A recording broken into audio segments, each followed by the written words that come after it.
Dean, if ever it was a case of after the Lord's Maid show, today was it after last week at Featherstone? Yeah, we've had some honest discussions in the changing rooms about players not being able to consistently perform at this level and not being championship players. We can't push Featherstone well and then back it up the week after. We can't beat Sheffield and then not back it up the week after.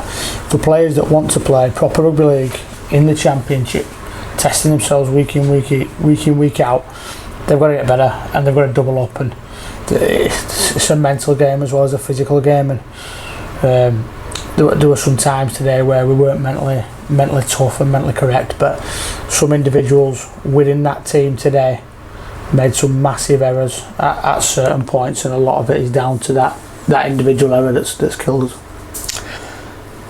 I feel like we've said this after quite a number of games. That first 10-15 minutes, it was set for set, and it really was set for set out there. And then all of a sudden T. Ritson gets his hands on the ball after a kick, and good night. Look, we asked for a good start, and we completed our first 8, and we were probably dominating territory. And then T. Ritson goes and does what T does and makes a break and scores. And then they slide a kick through. We don't deal with a kick, and he does it again. And they put through 2-punch combo in and knocked us out, and we didn't recover for that for a while. And they got on the front foot. The pleasing thing is at the back of that first half, and probably the only pleasing thing was that we defended 4 back-to-back sets on our try line. And then on the back of that, we then had some good ball and we got some penalties and we started to win some rucks, and we probably should have scored twice, but we didn't. And then the second half, we lost a couple of bodies, but there's no excuse there. There's some individual errors, whether it be dropping a ball, whether it be not being stood in the right position, whether it's not retreating in the right way, missing blatant one-on-one missed tackles that is just embarrassing. And some of them need to be fixed pretty sharpish. I think Ethan O'Hanlon did everything but scoring in that. Some of the balls that he charged onto, he deserved a try for. Yeah, definitely. I don't know how. I think it was Josh Woods got under him on the first one. I don't know how he did that. To be fair, I thought that was a try. They kept him out a couple of times, and maybe some wrong options in terms of our third and fourth plays when we were camped on their line for a little bit, killed us. We didn't throw many punches, to be honest. We were just happy to complete high and see if we could fall over the try line, but that's not us, that's not what we're about. We like to move the ball, we like to play what some consider nice rugby league, and we just didn't do that at all. We didn't throw any punches, so we got what we deserved. Yeah. I know there's lots of concerning things about today. Is it that it's the first time this year we've not scored, or the way that we defended and the number of long range tries that scored against us today? Yeah, probably the first time we've really conceded long range tries.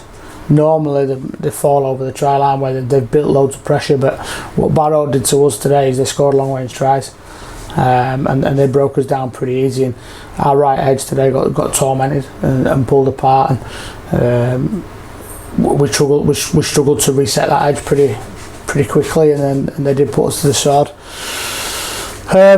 It's a difficult one. I'll go back and review some video and have a look, but there'll be some changes on the back of that, because there's some lads that are sat in that changing rooms that deserve a shot and will probably give more, because all we ever ask is that effort and that desire to turn up, and today it wasn't there. Looking forward to next week, we play London here. They're coming in off the back of a week off, so they'll be as fresh as you can be midway through a year. Again, thinking back to when we travelled down to London, again we maybe didn't give ourselves or the best account of ourselves at times in that game. Obviously we want to be putting some of those things right, and obviously what went wrong today. We need to fix up some wrongs from today and fix up some wrongs to what we did when we went down there. Yeah, definitely we're a bit battered and bruised. There's obviously 2 or 3 came off today with injuries. And there's a couple already carrying knocks, so we'll see how we get out today. We'll reassess them medically Monday, we'll assess again Wednesday, and we'll see where we are squad wise, but there's no excuses now. We know what London are going to come and give us: big, physical, direct challenge, and we need to go out there and match that, and if not, go beyond it. Looking forward to the rest of the year, we've only got 1 weekend off with our bye coming up. After what you've seen today, is that a worry where we're playing more consistent than we've had so far, where we've had sometimes some of the weeks off have come at the right time to get some battered bodies healed as much as you can? Yeah, just the other concern for me is injuries and how we go week by week and get them players back. It's a good place for a young player to learn by going back to back, and we're asking them to be consistent, because if they're not consistent, it highlights it, doesn't it? Pretty sharpish. So we need to make sure that we get back at it and go challenge London, and then we challenge Fev and Bradford after that, and we'll see where we are. Well, thank you for fronting up today. Cheers, man. Commiserations, and we'll go again next week. Cheers, Paul. Thank you. Cheers.